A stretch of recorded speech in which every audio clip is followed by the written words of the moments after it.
나이 들면 가족도 친구도 아니다. 결국 돈이다.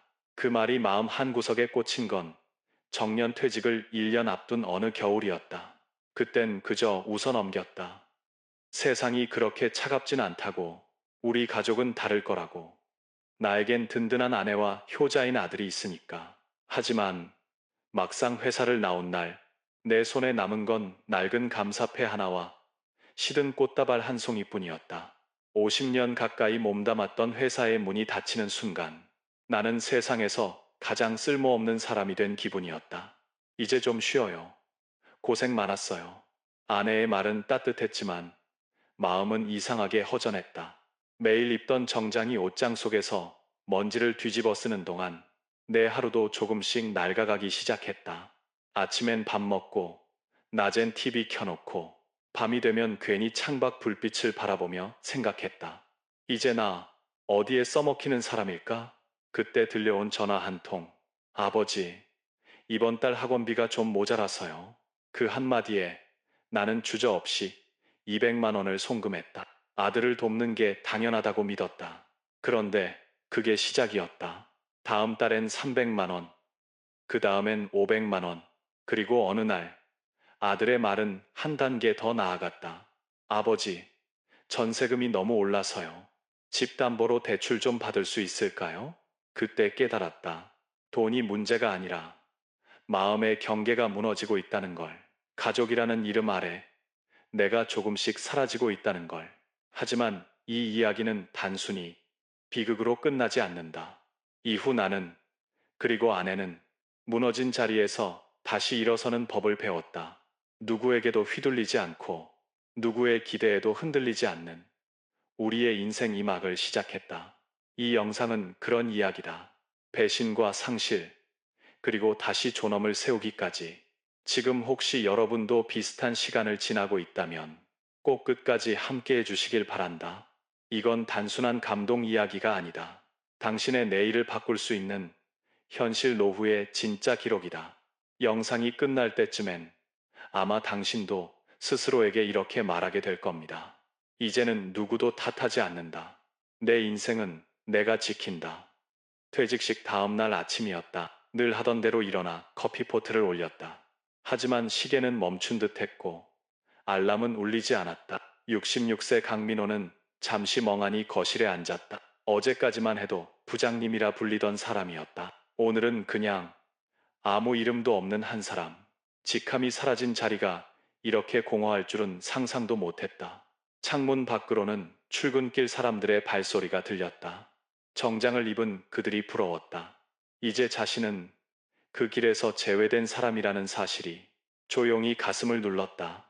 아내 윤정이는 여느 때처럼 아침상을 차렸다. 여보, 이제 좀 쉬어요.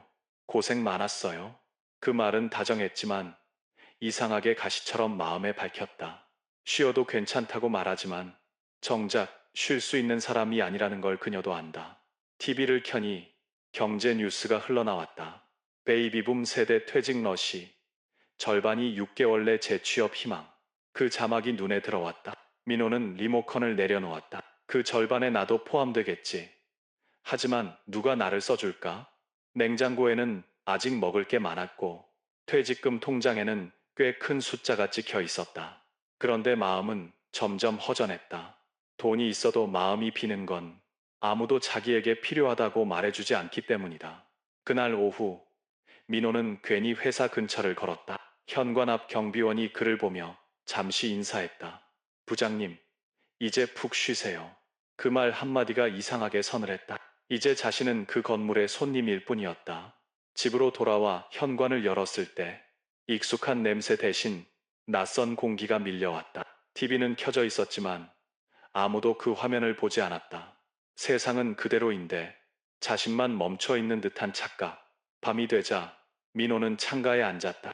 창밖엔 불빛이 반짝였고 그 빛 속에서 하루하루 열심히 살아가는 사람들의 그림자가 보였다.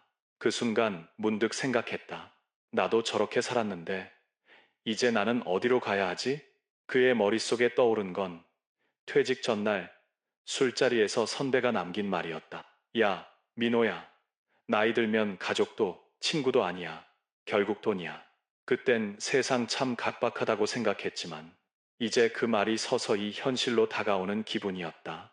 민호는 그 말을 지우려 애썼지만 하루가 끝날 때마다 그 문장이 점점 커졌다. 그리고 깨달았다. 직함이 사라진 날, 자존감도 함께 사라지고 있다는 사실을. 그날 밤, 그는 스스로에게 물었다. 나는 도대체 뭘 위해 살았을까?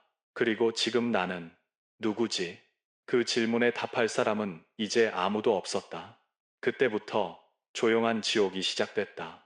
하루가 너무 길었다. 직함이 사라지고 나니 시간도 느려졌다. 그럴수록 마음은 허전했고 그 빈자리를 채워줄 무언가를 찾고 있었다. 그때였다. 아버지, 이번 달 학원비가 좀 모자라서요. 오랜만에 걸려온 아들의 전화였다. 강민호는 반가운 마음에 미소부터 지었다. 퇴직 후 처음으로 누군가가 자신을 필요로 한다고 느낀 순간이었다. 그래, 알겠다. 얼마면 되냐? 그는 망설이지 않고 30만 원을 보냈다. 그날 밤 민호의 얼굴에는 오랜만에 안도와 만족이 스쳤다. 그래, 이게 가족이지. 내가 아직 도움이 되는 사람이구나. 하지만 그것이 다정한 부탁의 그림자라는 걸 그는 아직 몰랐다. 한 달 뒤 또 전화가 왔다. 아버지, 이번엔 병원비가 좀 생겼어요. 죄송해요. 이번엔 50만 원이었다. 그 다음 달엔 100만 원. 그 다음엔 200만 원. 금액은 커지고 통장의 숫자는 줄었다. 그럴수록 아들의 목소리는 더 조심스러워졌다. 아버지, 이번이 정말 마지막이에요. 그 말이 다정하게 들렸지만 민호는 어딘가 모르게 그 다정함이 무섭게 느껴졌다. 아내 윤정희는 처음엔 말리지 않았다. 어쩌겠어. 자식인데. 손주 학원비도 있고. 민호는 고개를 끄덕였다. 하지만 어느 순간부터 아내의 말끝에도 이상한 피로가 묻어났다.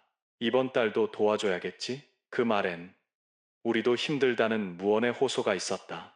하루는 같았다. 아침에 커피, 점심에 TV, 저녁엔 통장 잔액 확인. 퇴직 전엔 회사 실적표를 봤지만 이제는 잔고 그래프가 인생의 성적표처럼 느껴졌다. 그날 밤 그는 혼잣말처럼 중얼거렸다. 이게 진짜 가족일까? 아니면 돈이 끊기면 사라지는 관계일까? 며칠 뒤 친구에게 전화가 왔다. 같이 일하던 동료였다. 야, 민호야. 나도 퇴직하고 아들한테 돈 좀 보태줬는데 이제 연락도 안 해. 그 말에 민호는 말없이 웃었다. 하지만 마음속에서는 뜨거운 무언가가 울컥 올라왔다. 그래도 내 아들은 다를 거야. 그렇게 자신을 위로했다. 그러나 그 다정한 부탁은 점점 요청이 아니라 명령처럼 변했다. 아버지, 이번엔 조금만 더요. 애들 학원비가 밀려서요. 이번이 마지막이에요. 그 말은 이제 습관처럼 반복됐다. 그리고 민호의 마음도 조금씩 무너져 내렸다. 그날 저녁, 부부는 식탁에 마주 앉았다. 아내는 밥 대신 한숨을 내쉬었다. 여보, 이러다 우리 노후는 뭐로 버텨? 민호는 젓가락을 내려놓았다. 괜찮아. 자식 도와주는 게 부모지. 그 말엔 자신을 속이는 체념이 섞여 있었다. 밤이 깊어갈수록 불안은 커졌다. 통장의 잔액이 줄어드는 만큼 마음도 비어갔다. 퇴직 전엔 팀을 이끌던 자신이 이제는 한 통의 전화에 흔들리는 사람이 되어 있었다. 그는 다시 선배의 말을 떠올렸다. 나이 들면 가족도 친구도 아니다. 결국 돈이다. 그 말이 이제는 단순한 조언이 아니라 자신의 미래를 예고한 경고처럼 들렸다. 그날 밤 민호는 통장 잔액을 보며 조용히 말했다.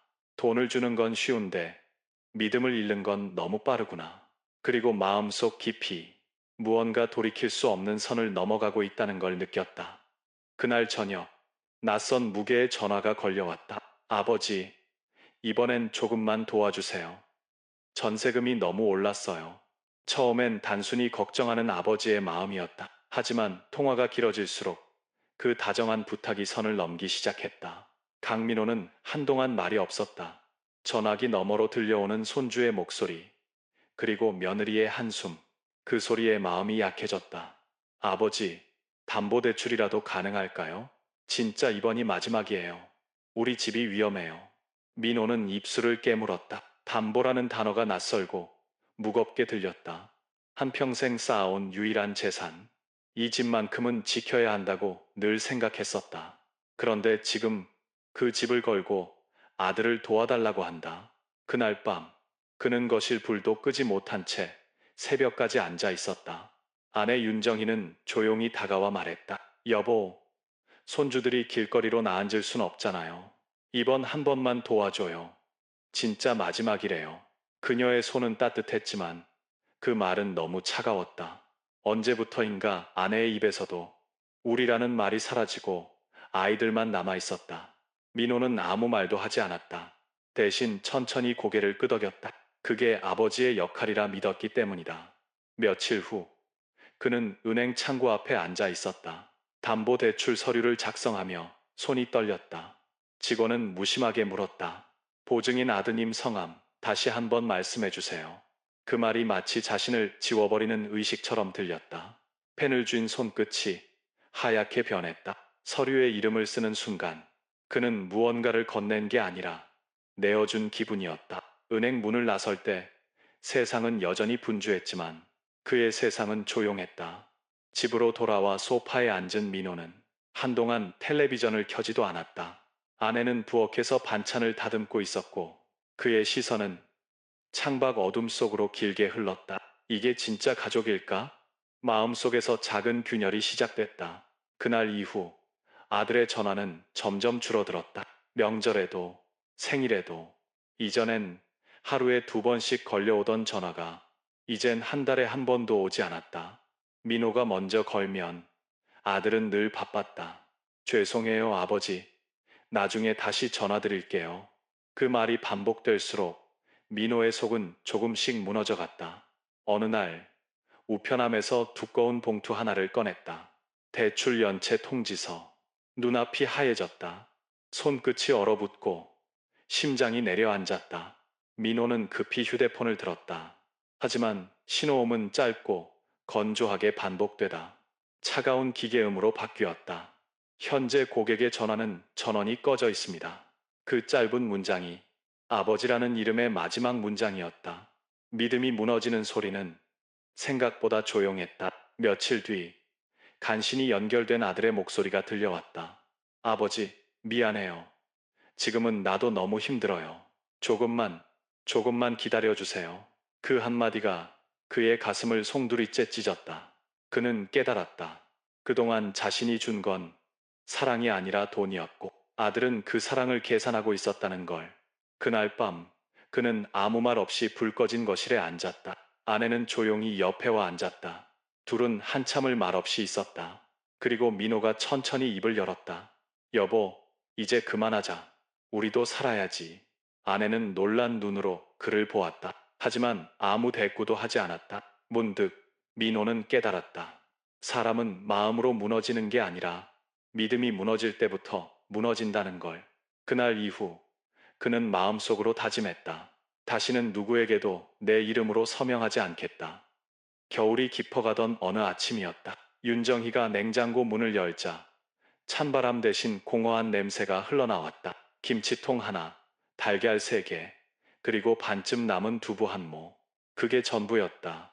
그녀는 한참을 그 자리에 서 있었다. 여보, 냉장고 좀 봐요. 이게 다예요. 강민호는 신문을 보던 손을 멈췄다. 신문 위엔 붉은색 전기요금 고지서가 놓여 있었다. 미납 2회, 다음 달 단전 예정. 순간 가슴이 철렁 내려앉았다. 그는 고개를 숙였다. 이제 진짜 끝이 보이네. 이제 통장은 비어 있었고 아들의 전화는 끊겼으며 남은 건 냉장고 속 공기뿐이었다. 그 조용한 현실 앞에서 둘은 아무 말 없이 마주 앉았다. 그리고 처음으로 진심을 꺼냈다. 여보, 우리도 살아야지. 그 한마디는 단순한 다짐이 아니었다. 서로를 원망하던 마음이 멈추고 이제야 같은 곳을 바라보는 순간이었다. 아내 윤정희는 고개를 끄덕였다.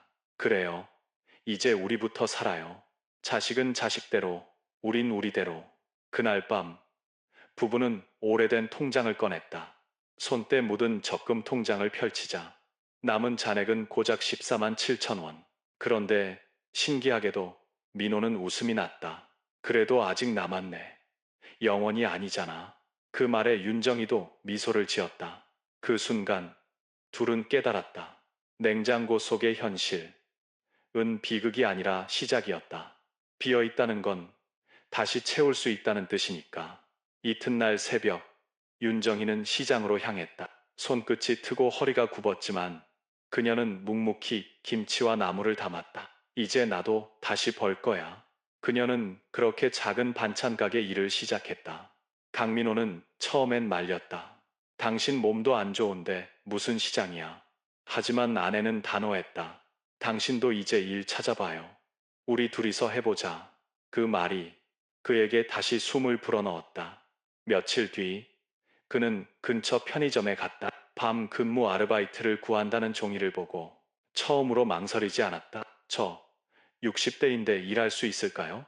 점주는 잠시 그를 보더니 웃었다. 새벽엔 조용해서 괜찮아요. 해보실래요? 그날부터 민호의 새벽이 바뀌었다. 추운 겨울 새벽. 손님은 거의 없었다. 하지만 계산대에 서 있는 동안 그는 이상하게 마음이 편했다. 누군가에게 쓸모 있다는 감각. 그게 얼마나 오랜만인지 몰랐다. 아내는 시장에서 반찬을 팔았고 민호는 편의점에서 일했다.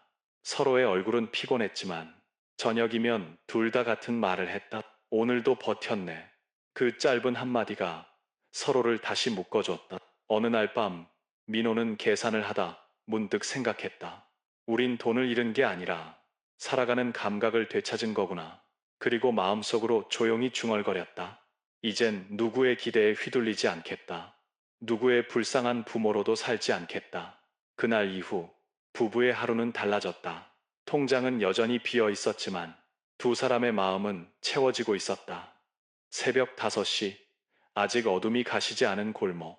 윤정이는 오래된 장갑을 끼고 장바구니를 들었다. 시장 골목의 새벽. 그곳이 이제 그녀의 일터였다. 찬바람이 볼을 스쳤지만 그녀는 한 번도 뒤돌아보지 않았다. 사람들은 아직 잠들어 있었지만 그녀는 하루를 가장 먼저 여는 사람이었다. 시장 입구에 들어서자 익숙한 목소리들이 들려왔다. 정희 아줌마, 또 일찍 나왔네요. 오늘은 시금치가 싸요. 얼른 사요. 그녀는 웃으며 고개를 끄덕였다. 손에 쥔 장바구니는 점점 무거워졌지만 그 무게는 삶의 무게이자 희망의 무게였다. 강민호는 창문을 통해 그런 아내의 뒷모습을 지켜봤다. 어깨는 굽었고 걸음은 느렸지만 그녀의 발걸음엔 묘한 단단함이 있었다.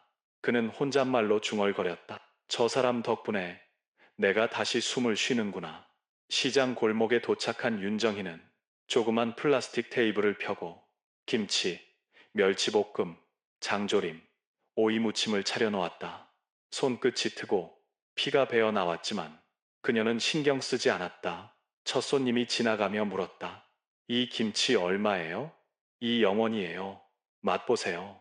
그녀는 정성껏 담근 김치를 건넸다. 손님은 한 입 먹더니 미소를 지었다. 참 맛있네요.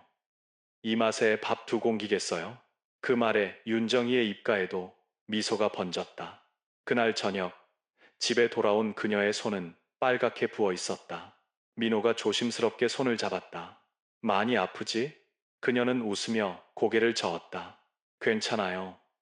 오늘 김치 다 팔렸어요. 이만큼 벌었어요. 그녀는 주머니에서 구겨진 지폐 몇 장을 꺼냈다. 민호는 한참 그 돈을 바라보다 말했다. 당신, 대단하네. 그 말에 윤정이는 살짝 웃었다. 대단하긴요. 그냥 사는 거죠. 하지만 그 말 뒤엔 묵직한 진심이 있었다. 이제는 누군가에게 기대지 않고 우리 힘으로 살아보자. 다음 날부터 그녀는 더 부지런해졌다. 시장 사람들도 그녀를 인정했다. 정희 아줌마 반찬 맛있다더라. 그 집은 믿을 수 있어. 입소문은 금세 퍼졌다. 하루는 한 젊은 여자가 찾아와 말했다. 어머니, 저희 가게에도 반찬 납품해 주실 수 있을까요? 윤정이는 놀라며 물었다. 제가요? 그냥 골목에서 조금 파는 건데. 그래도요. 이런 손맛 요즘 귀하잖아요. 그날 밤 그녀는 남편에게 그 일을 전했다. 민호는 웃으며 말했다. 이제 당신이 사장이네. 그녀는 손사래를 치며 말했다. 무슨 사장이에요? 그저 밥 벌어먹는 거죠. 하지만 그날 밤 그녀는 잠을 이루지 못했다. 손에 남은 고춧가루 냄새가 이상하게 따뜻하게 느껴졌다.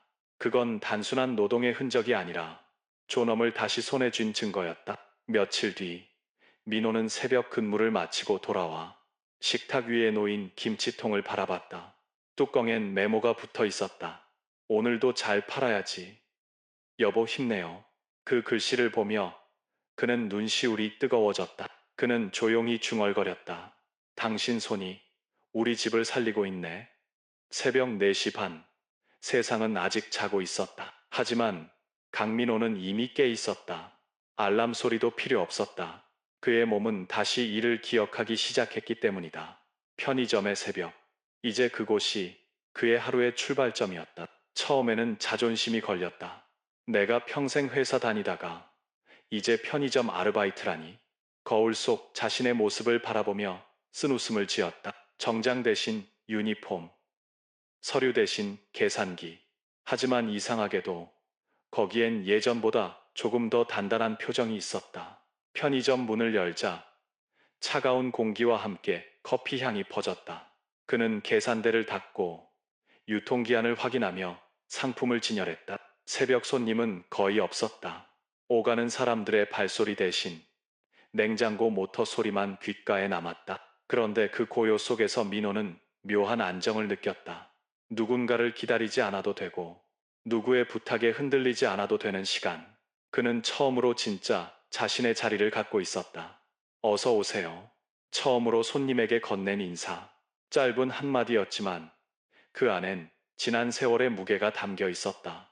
젊은 손님이 커피를 계산하며 말했다. 아저씨, 새벽마다 고생하시네요. 민호는 미소 지으며 대답했다. 덕분에 살고 있어요. 그 말은 단순한 인사 같았지만 그의 내면에서는 오래된 상처 하나가 봉합되는 듯했다. 퇴직 후 느꼈던 무가치감은 이 새벽의 땀방울로 조금씩 사라지고 있었다. 그는 일을 하며 잊고 있던 감각을 되찾았다. 내가 아직 살아있구나. 몸이 피곤한 대신 마음은 가벼워졌다. 어느 날 아내 윤정희가 도시락을 싸줬다. 오늘은 김치랑 계란말이 넣었어요. 점심 대신 드세요. 그녀는 말끝에 덧붙였다. 이젠 당신도 나만큼 일하네. 그 말에 민호는 웃으며 대답했다. 당신 덕분에 나도 다시 살아. 그날 밤 근무를 마치고 편의점 문을 닫을 때 민호는 불빛이 꺼진 진열대를 한참 바라봤다. 이 조용한 새벽의 공간이 내 인생을 다시 살리고 있구나. 그는 자신도 모르게 고개를 숙였다. 감사했다. 세상이 자신에게 다시 일을 허락해 준 것에. 하지만 세상은 그렇게 호락호락하지 않았다. 다음 날 아침 점주는 말했다. 민호 씨, 이번 달부터 야간 수당이 줄었어요. 본사 정책이라. 민호는 잠시 말을 잃었다. 하루하루 버티며 모으던 돈이 줄어든다는 건 그에게 또 다른 시련이었다. 하지만 그는 아무 말도 하지 않았다. 그저 조용히 고개를 끄덕였다. 예전 같으면 억울했겠지만 이젠 알고 있었다. 불평보다 중요한 건 버티는 힘이라는 걸. 편의점 불빛 아래 그는 다시 다짐했다. 돈이 전부는 아니지만 돈이 있어야 내 존엄을 지킬 수 있다. 그날 새벽 첫 버스가 지나가고 하늘이 밝아올 때 그는 조용히 미소를 지었다. 그래, 이게 삶이지. 누가 나를 불쌍하다고 생각하든 말든 나는 오늘도 내 힘으로 살아간다. 봄비가 내리던 오후였다. 편의점에서 야간 근무를 마치고 돌아온 강민호는 식탁 위에 놓인 따뜻한 미역국을 보며 잠시 미소 지었다. 오늘은 당신 생일이잖아요. 아내 윤정희가 조용히 말했다. 그 말이 그렇게 고마울 수 없었다.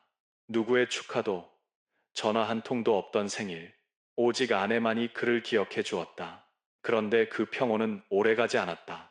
그날 저녁 전화 한 통이 울렸다. 낯선 번호였다. 아버님, 저예요. 진수예요. 그는 잠시 숨을 멈췄다.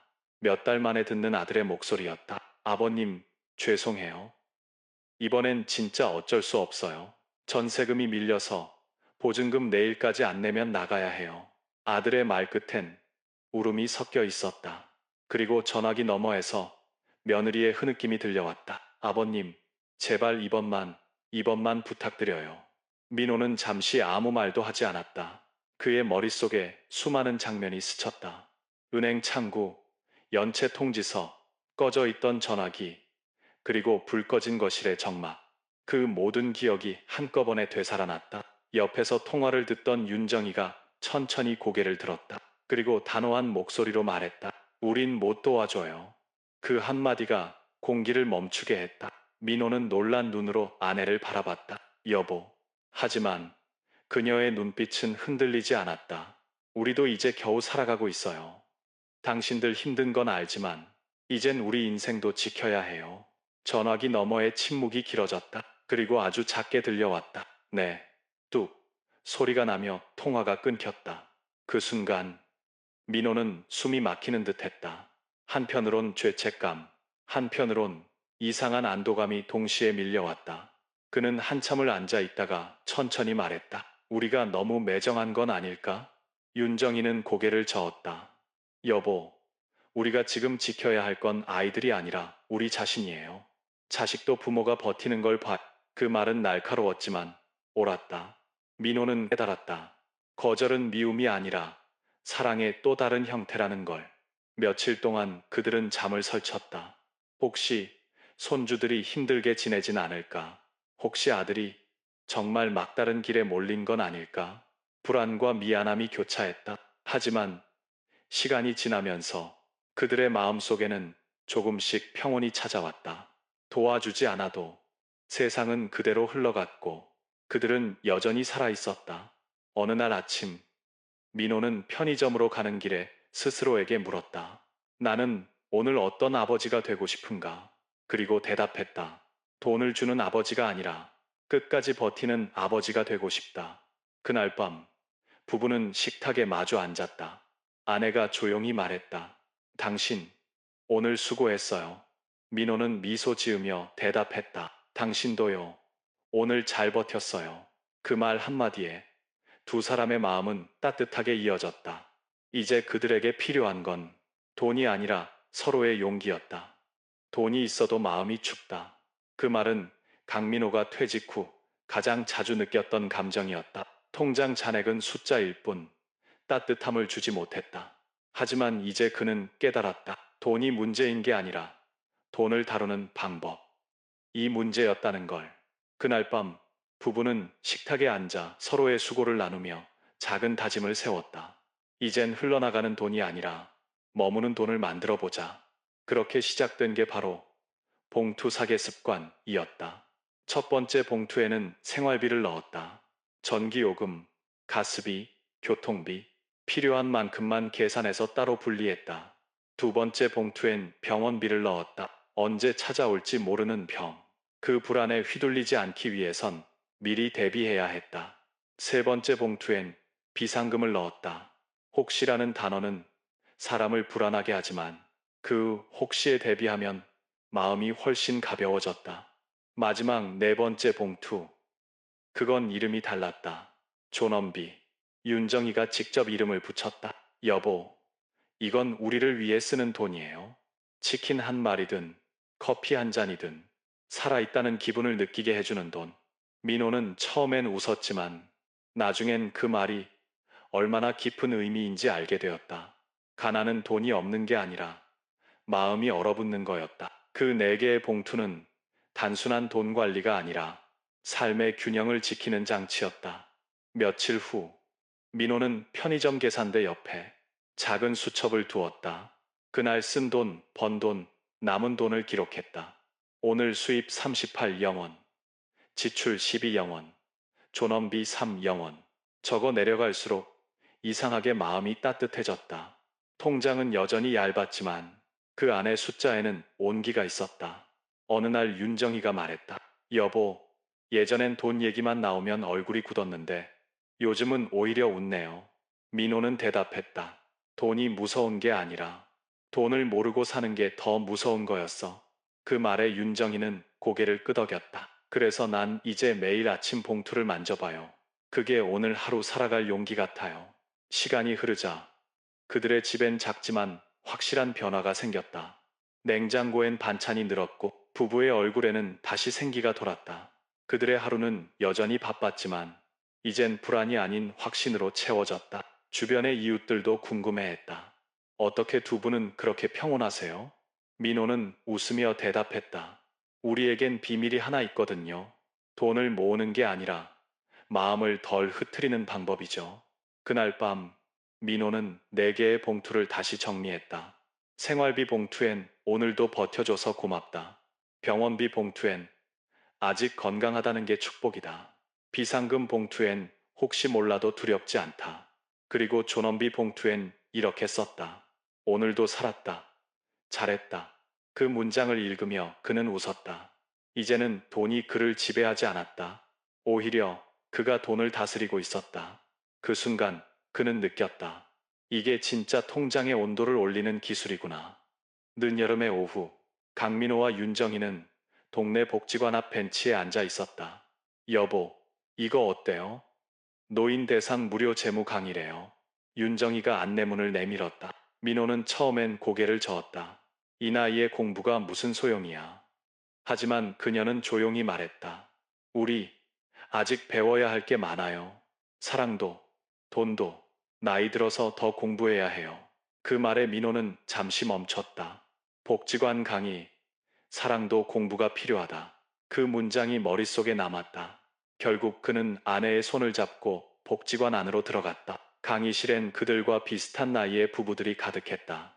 모두가 조용히 앉아 있었지만 어딘가 피곤하고 지쳐 보였다. 강사는 60대 초반의 남성이었다. 그는 마이크를 잡고 이렇게 말했다. 저도 한때 여러분과 같았습니다. 자식에게 재산을 다 맡기고 그들이 잘 살길 바랐죠. 하지만 남은 건 빚과 후회뿐이었습니다. 그 한마디에 강의실이 조용해졌다. 민호와 윤정희도 숨을 죽였다. 강사는 말을 이었다. 여러분, 사랑은 의무가 아닙니다. 그리고 돈은 죄가 아닙니다. 노년의 돈은 단순한 수단이 아니라 존엄의 방패입니다. 그 말은 민호의 가슴에 밝혔다. 마치 누군가 자기 이야기를 그대로 읽어주는 것 같았다. 그는 그동안 돈을 줄 때마다 마음이 따뜻하다고 믿었다. 하지만 사실은 사랑이 아니라 두려움을 주고 있었던 것이다. 관계를 잃을까 두려워서, 미움받을까 걱정돼서. 그건 진짜 사랑이 아니었다. 강사는 칠판에 이렇게 적었다. 사랑은 주는 것이 아니라 함께 서는 것이다. 그 문장을 보자 윤정희의 눈가가 젖었다. 그녀는 남편의 손을 살짝 잡았다. 민호는 조용히 속삭였다. 여보, 우리가 참 늦게 배웠네. 늦게라도 알면 다행이죠.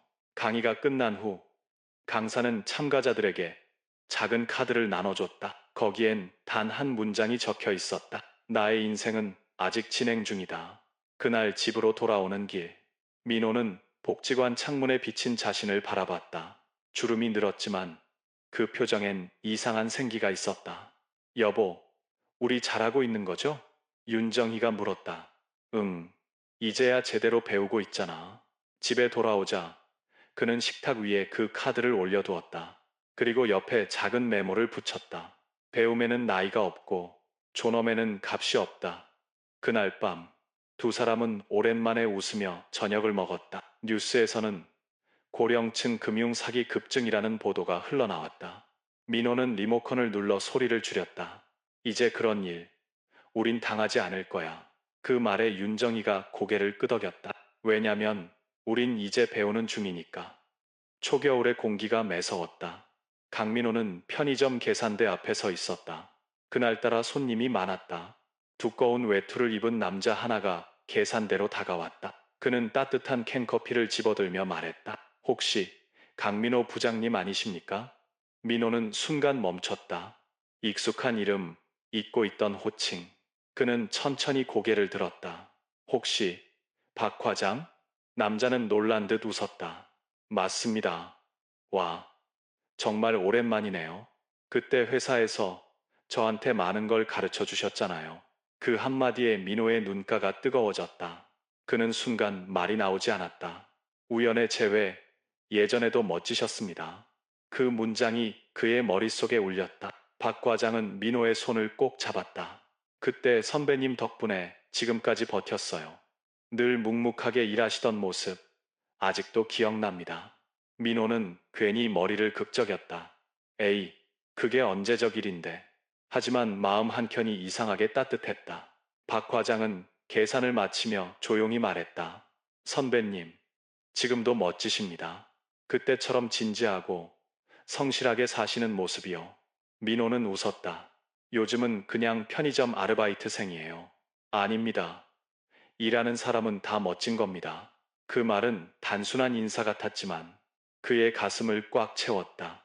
박 과장이 떠난 뒤 민호는 계산대에 기대어 한참을 서 있었다. 캔커피의 온기가 손끝을 덮었다. 오랜만에 느껴보는 감정이었다. 인정받는 기분.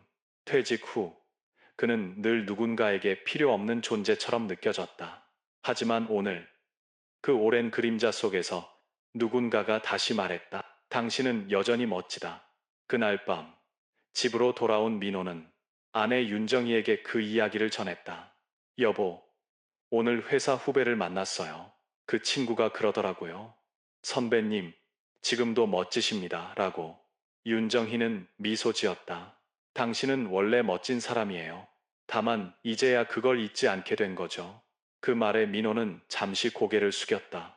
그동안 그는 너무 오래 세상의 기준에 맞춰 살았다.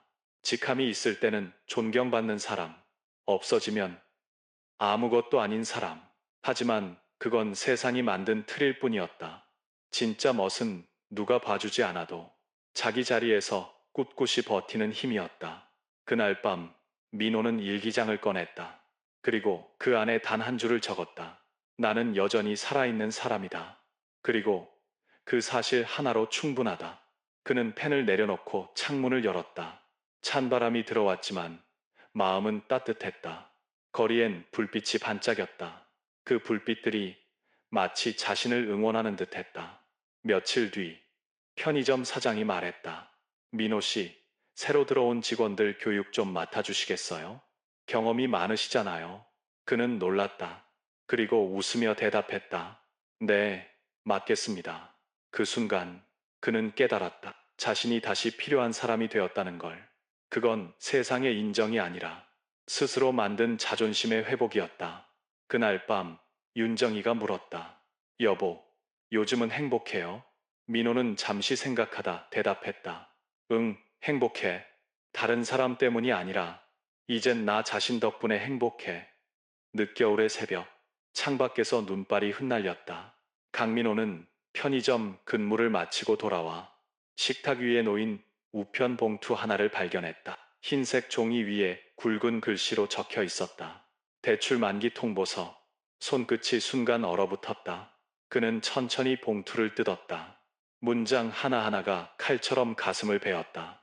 귀하의 대출 만기일이 도래하였습니다. 기한 내 상환이 불가할 경우 담보 자산은 경매 절차로 전환됩니다. 그 문장을 읽는 동안 민호는 숨을 제대로 쉴 수 없었다. 몇 년 전 아들을 위해 담보로 걸었던 집. 그 상환일이 바로 이번 달이었다. 그는 봉투를 쥔 손을 천천히 내려놓았다.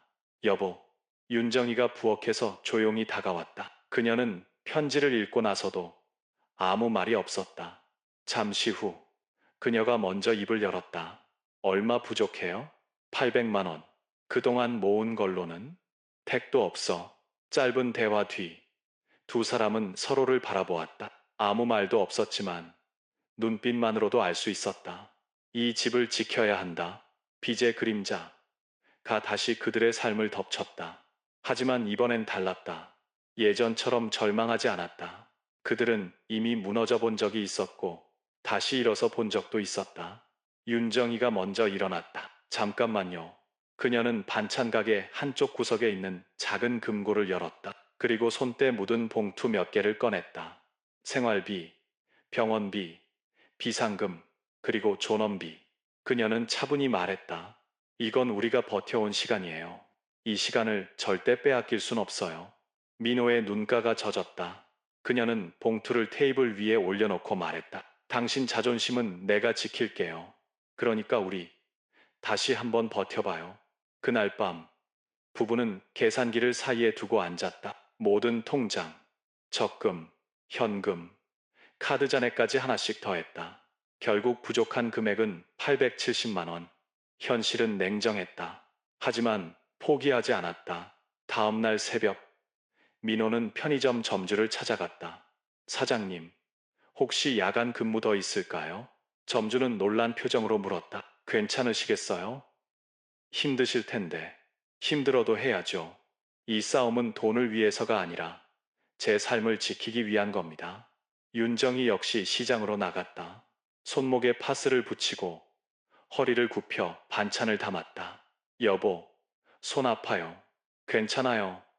아프다고 멈출 순 없잖아요. 그렇게 두 사람은 하루 세끼 대신 두 끼만 먹었고 버스를 타는 대신 걸었다. 전기 장판을 끄고 두꺼운 담요를 덮었다. 그들의 삶은 다시 혹독해졌지만 이번엔 두려움 대신 의지가 있었다. 날짜가 다가올수록 숫자는 줄어들었다. 하루에 2만 원, 3만 원. 그 작은 돈들이 쌓여 마침내 마지막 주가 되었다. 그날 밤 민호는 봉투를 세며 말했다. 여보, 오늘로 870만 원이 다 모였어요. 윤정이는 조용히 고개를 숙였다. 눈물이 볼을 타고 흘렀지만 그건 슬픔이 아니라 해방의 눈물이었다. 다음 날 아침 은행 창구에 선 두 사람. 직원이 확인 후 말했다. 상환 완료되었습니다. 민호는 떨리는 손으로 도장을 찍었다.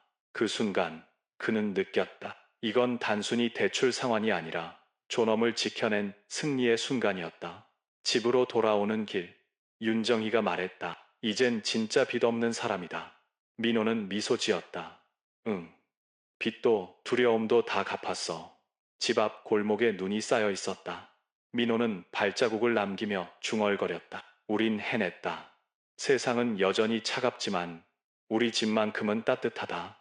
봄이 막 시작되던 어느 저녁, 편의점 근무를 마친 강민호는 집으로 향하는 골목길을 걸었다. 따뜻한 바람이 불었지만 마음속엔 묘한 고요가 깃들어 있었다. 문 앞에 다다르자 윤정이가 현관에서 그를 맞았다. 오늘 좀 늦었네요. 마지막 정리 좀 했어요. 오늘이 야간 근무 마지막 날이에요. 그녀는 잠시 그를 바라보다가 살짝 웃으며 말했다. 그래요. 이제 좀 쉬어요. 이제 우리 둘만 잘 버티면 돼요. 그 한마디가 강민호의 가슴을 울렸다. 마지막 약속. 우리 둘만은 무너지지 말자. 그 문장이 그의 머릿속에서 오래 맴돌았다. 식탁 위엔 그녀가 준비한 소박한 저녁이 놓여 있었다. 된장찌개, 멸치볶음, 그리고 김 한 장. 민호는 조용히 수저를 들었다. 여보, 우리 이제 진짜 괜찮은 걸까? 윤정이는 고개를 끄덕였다. 응, 괜찮아요. 아직 남은 게 많잖아요. 당신도 있고, 나도 있고. 두 사람은 잠시 아무 말 없이 밥을 먹었다. 하지만 그 침묵은 더 이상 무거운 침묵이 아니었다. 그건 서로의 숨결이 닿는 평화로운 침묵이었다. 식사를 마친 윤정이가 말했다. 여보, 우리 약속해요. 무슨 약속? 세상이 뭐라 해도 우리 둘만은 무너지지 말자. 그 말에 민호는 잠시 고개를 떨궜다.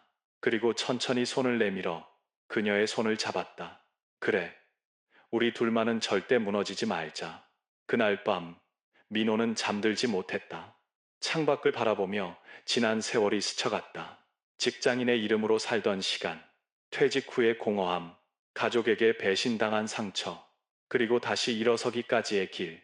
그 모든 시간 속에서 그는 깨달았다. 세상이 자신을 지켜주지 않는다면 스스로를 지켜야 한다는 걸. 그리고 그 옆에는 늘 윤정이가 있었다. 다음 날 아침, 두 사람은 함께 시장으로 향했다. 윤정이는 반찬 가게 앞에서 인사를 나눴고 민호는 장을 보며 말했다. 이제 우린 누구에게도 미안할 필요 없어요. 그녀가 웃으며 대답했다. 맞아요. 우린 충분히 잘 살아왔어요. 그날 오후 집으로 돌아와 둘은 나란히 앉았다. 햇살이 커튼 사이로 스며들며 방 안을 따뜻하게 물들였다. 윤정이가 말했다. 여보, 우리 지금 행복한 거죠? 민호는 대답하지 않고 그녀의 손등을 조용히 감쌌다.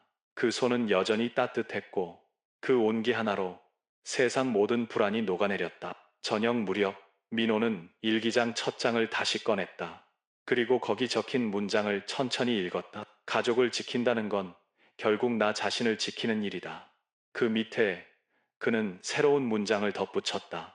그리고 함께 살아남은 사람과의 약속. 그것이 노년의 마지막 존엄이다. 창밖에 노을이 물들었다. 그는 조용히 중얼거렸다. 그래, 인생은 끝이 아니라 계속되는 약속이야. 윤정이가 물었다. 무슨 말이에요? 민호는 미소 지으며 대답했다. 우리 아직 살아있잖아. 그럼 된 거야. 그날 밤 두 사람은 같은 이불을 덮고 서로의 온기에 기대어 잠들었다. 바람이 창문을 두드렸지만 그들의 집은 여전히 따뜻했다. 봄 햇살이 따뜻하게 내리던 날, 강민호는 오래된 통장을 꺼내 들었다. 손때 묻은 표지, 낡은 볼펜 자국, 그 안에는 숫자가 아닌 세월이 담겨 있었다. 나이 들면 결국 돈이다. 그가 오랫동안 부정하고 싶었던 말이었다. 하지만 이제는 그 문장의 진짜 의미가 아니었다. 체념도 아니었다. 그건 삶을 끝까지 지켜내려는 최소한의 자존심이었다. 퇴직 후 처음에는 세상이 그를 버린 것 같았다. 직함이 사라지고 관계가 멀어지자 자신의 존재도 함께 사라지는 기분이었다. 그때는 몰랐다.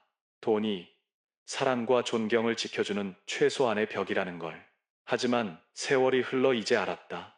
돈이란 단순히 통장 속 숫자가 아니라 내가 내 삶을 선택할 수 있는 힘이라는 것을. 민호는 통장을 덮으며 중얼거렸다. 돈은 인생의 목적이 아니라 존엄을 지키는 마지막 도구야. 그는 더 이상 부끄럽지 않았다. 젊은 시절엔 돈을 쫓는 사람을 경멸했지만 이제는 안다. 노년의 돈은 욕심이 아니라 방패라는 걸. 거실 창밖으로 윤정이가 반찬 가게 앞을 정리하는 모습이 보였다. 햇살에 비친 그녀의 손엔 여전히 주름이 깊었지만 그 손이야말로 이 집을, 이 삶을 지켜온 손이었다. 민호는 조용히 말했다. 그래, 돈보다 귀한 건 이 손이지. 그는 기억했다. 몇 해 전 아들을 위해 집을 담보로 대출받았던 날의 두려움. 그리고 그 빚을 갚기 위해 함께 새벽을 지새운 날들. 그 모든 시간 끝에 남은 건 돈이 아니라 서로를 믿고 다시 일어난 용기였다. 윤정이가 집에 들어와 물었다. 뭘 그렇게 보고 있어요? 통장 좀 봤어요. 그녀가 웃으며 말했다. 또 돈 걱정이에요? 민호는 고개를 저었다. 아니요. 이제 걱정이 아니라 감사해요. 이 돈 덕분에 우리가 무너지지 않았잖아요. 그 말에 윤정희는 잠시 조용해졌다. 그리고 고개를 끄덕였다. 맞아요. 결국 돈이 우리를 구했네요. 하지만 그 돈을 지켜준 건 우리 둘이었어요. 민호는 미소 지었다. 그래, 결국 돈이다. 하지만 그 돈을 만든 건 우리의 땀과 시간이지. 그날 밤, 두 사람은 오래된 밥상에 앉았다. 시장에서 사온 막걸리 한 병, 그리고 반찬 가게에서 남은 김치 한 접시. 그들은 잔을 부딪혔다. 우리 참 잘 버텼어요. 그래요. 그리고 아직 살아있잖아요. 창밖에는 별이 떠 있었다. 민호는 천천히 중얼거렸다.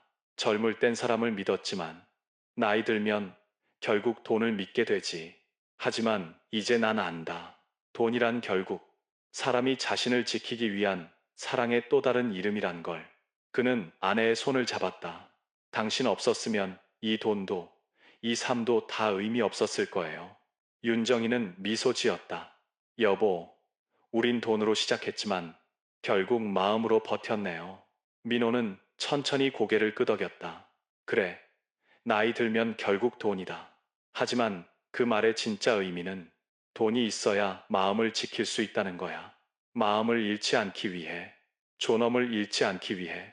그 말과 함께 민호는 통장을 다시 닫았다. 이제 그 안의 숫자는 두렵지 않았다. 그건 삶의 결과가 아니라 지켜낸 존엄의 증거였다. 그날 밤, 그들은 불을 끄고 창문을 열었다. 찬바람이 스며들었지만 그 바람은 더 이상 차갑지 않았다. 민호는 속삭였다.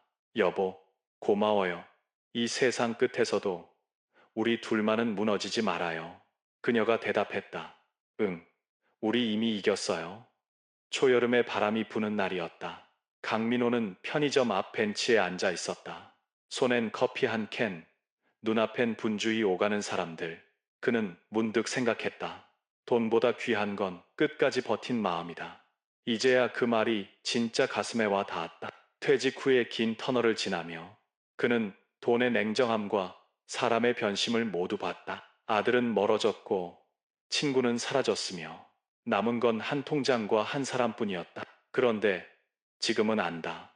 그 모든 이름이 있었기에 이제는 남은 것의 소중함을 알게 되었다는 걸. 민호는 캔커피를 한 모금 마셨다. 그 쓴맛이 이상하게도 달콤했다. 돈이 있어도 마음이 없으면 불행하고 돈이 없어도 마음이 살아있으면 삶은 따뜻했다. 그건 오랜 세월 끝에야 배운 단순한 진리였다. 그때 윤정이가 시장에서 걸어왔다. 여전히 장바구니를 들고 있었지만 그 발걸음엔 여유가 묻어 있었다. 여보, 오늘 장사 어땠어요? 좋았어요. 반찬 다 팔렸어요. 그녀의 얼굴엔 햇살 같은 미소가 번졌다. 민호는 그 미소를 보며 생각했다. 그래, 우리가 진짜 이긴 거야. 세상은 여전히 불공평하고 노인은 여전히 홀대받는다. 젊은 세대는 무심하고 정책은 현실을 따라가지 못한다. 하지만 이 부부는 스스로를 지켜냈다. 그 어떤 도움도, 그 어떤 동정도 없이 윤정이가 벤치에 앉아 말했다. 여보, 있잖아요. 예전엔 돈이 행복인 줄 알았어요. 근데 지금은 이렇게 당신이 옆에 있는 게 행복이에요. 민호는 고개를 끄덕이며 말했다. 맞아요. 돈은 삶을 지켜주는 방패지만 그 방패를 쥐고 버티는 건 결국 마음이죠. 그들은 잠시 서로의 손을 잡았다. 그 손은 세월의 주름이 깊었지만 그 속에는 수많은 시련을 견딘 힘이 담겨 있었다. 그게 바로 진짜 부부의 형태였다. 민호는 속으로 되뇌었다. 인생의 결론은 단순하다. 끝까지 버티고 사랑하고 후회하지 않는 것. 그때 편의점 사장이 다가왔다. 아버님, 이제 완전히 은퇴하시는 거예요? 민호는 미소 지었다. 네, 이제는 일 대신 하루를 살기로 했습니다. 그의 말에 사장은 고개를 숙이며 말했다. 선생님 같은 분이 있어서 저도 배웠어요. 진짜 어른의 품이 뭔지. 민호는 웃었다. 나는 대단한 사람 아니에요. 다만 끝까지 포기하지 않은 사람일 뿐이죠. 그날 저녁, 집으로 돌아온 두 사람은 오래된 앨범을 꺼냈다. 젊은 시절의 사진들, 결혼식, 첫집, 그리고 아들이 태어나던 날의 웃음들. 윤정이가 사진을 보며 말했다. 그땐 몰랐죠. 이 모든 게 얼마나 소중한지. 민호는 그녀의 어깨를 감싸며 대답했다. 이제는 알아요. 잃어봐야 남은 걸 지킬 수 있다는 걸. 밤이 깊었다. 불을 끄고 나란히 누운 두 사람은 조용히 창문 밖 별빛을 바라봤다. 민호가 낮은 목소리로 속삭였다. 여보, 고마워요. 돈보다 더 귀한 마음을 지켜줘서. 윤정이는 그의 손을 꼭 잡았다. 당신이 있었으니까 나도 버틸 수 있었죠. 그들은 그렇게 오래도록 서로의 온기를 느끼며 잠들었다. 밖에선 여전히 바람이 불었지만 그 바람조차 따뜻하게 느껴졌다. 늦은 가을, 강민호는 작은 공원 벤치에 앉아 있었다. 바람이 서늘했지만 마음만은 고요했다. 아직 끝나지 않았다. 오늘도 살아있다. 그 문장이 문득 그의 가슴에서 흘러나왔다. 그의 인생은 이제 느리게 흘렀지만 그 속엔 여전히 열정이 있었다. 퇴직 후 아들의 배신, 빚의 무게, 세상의 무심함, 모든 걸 견뎠다. 그리고 이제야 깨달았다. 삶은 한 번 무너졌다고 끝나는 게 아니라 그 무너진 자리에서 다시 피는 꽃이 있다는 걸. 그는 주머니에서 오래된 사진 한 장을 꺼냈다. 젊은 시절 정장 차림의 자신이 활짝 웃고 있었다. 그 옆엔 윤정희가 있었다. 그녀는 지금도 여전히 그의 옆에 있었다. 시간이 흘러도 변하지 않은 단 한 사람. 민호는 중얼거렸다. 우린 참 많이 버텼네. 그리고 아직도 버티고 있네. 그때 윤정이가 공원 입구에서 걸어왔다. 여보, 여기 있었네요. 날씨 추워요. 그녀의 손엔 따뜻한 커피 두 잔이 들려 있었다. 오늘은 당신이 좋아하던 카라멜라떼예요. 민호는 커피를 받아들며 미소 지었다. 이런 호사는 오랜만이네요. 괜찮아요. 가끔은 이렇게 살아도 되잖아요. 그들은 벤치에 나란히 앉아 커피를 마셨다. 노을이 천천히 하늘을 물들이고 멀리서 아이들의 웃음소리가 들려왔다. 그 소리 속엔 잊고 있던 삶의 온기가 있었다. 윤정희가 조용히 말했다. 여보, 우리 인생 참 길었죠? 응, 길고 고단하고 그래도 고마운 인생이었지. 후회는 없어요? 민호는 잠시 생각하다 대답했다. 있지. 하지만 이제는 그 후회조차 고맙게 느껴져. 그 말에 윤정이는 고개를 끄덕였다. 그래요. 나도 그래요. 힘들었지만 결국 잘 살아냈잖아요. 바람이 불어 낙엽이 흩날렸다. 민호는 그 모습을 바라보며 말했다. 나이 든다는 건 떨어지는 게 아니라 내려놓는 거야. 그녀가 미소 지었다. 그 말 참 좋네요. 잠시 후 민호는 손을 들어 하늘을 가리켰다. 저기 봐요. 노을빛이 참 따뜻하네요. 그래요. 마치 우리 인생 같아요. 해가 지지만 여전히 아름답죠. 그 순간 윤정이가 그의 어깨에 머리를 기댔다. 여보, 나 이제 두렵지 않아요. 민호는 그녀의 손을 꼭 잡았다. 응, 우린 끝까지 살아왔고 지금도 살아있잖아. 그날 밤 집으로 돌아와 그는 일기장을 꺼냈다. 그리고 마지막 장에 이렇게 썼다. 퇴직 후 나는 3번 무너졌고 3번 다시 일어섰다. 돈은 삶을 지켜줬고 사랑은 나를 다시 사람으로 만들었다. 그리고 지금 나는 아직도 살아있다. 그는 펜을 내려놓고 창밖을 바라봤다. 창문 너머로 별 하나가 반짝이고 있었다. 그는 조용히 속삭였다. 그래, 아직 끝나지 않았다. 이 인생, 오늘도 살아있다. 삶은 결코 한 번의 실패로 끝나지 않습니다. 돈을 잃어도, 일자리를 잃어도, 진심과 마음만은 지켜낼 수 있습니다. 강민호와 윤정희 부부의 이야기는 우리 모두의 이야기입니다. 누군가는 자식을 위해, 누군가는 가족을 위해 평생을 버텨왔습니다. 세상은 노년을 외롭다 말하지만 사실 가장 단단한 사람은 끝까지 버티는 사람들입니다. 그리고 그 버팀에는 돈보다 귀한 게 있습니다. 바로 함께 살아온 시간, 그리고 마지막까지 포기하지 않은 마음. 그래서 오늘도 이 말 한마디를 기억하시길 바랍니다. 아직 끝나지 않았다. 오늘도 살아있다. 지금 이 순간에도 당신의 삶은 여전히 빛나고 있습니다. 음악이 잔잔히 흐르며 장면은 공원, 편의점, 시장, 그리고 그들의 집을 스쳐 지나간다. 끝내 화면은 윤정이의 미소와 함께 천천히 어둡게 사라진다. 마지막 문장이 떠오른다. 끝까지 버틴 사람, 그가 진짜 부자다. 진짜 부자다. 진짜 부자다. 진짜 부자다. 진짜 부자다. 진짜 부자다. 진짜